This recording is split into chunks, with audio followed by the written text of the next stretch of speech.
Okay? So, what's up mga master? So, ngayon may gagawin tayo na joint protector na pina-customize ng ating customer, no? Shout out kay Sir Doc Malare. Thank you, sir. So, ngayon, ito yung pasadyan niya na joint protector. So, yan. Radial.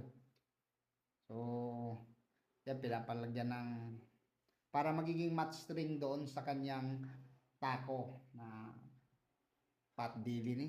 Hindi ko sure kung yun ba yung brand, no? Oh, yan. So ngayon, maglalagay pa tayo ng isang diamond dito sa parte na to. So ngayon tuturnuhin na lang natin para mapantay.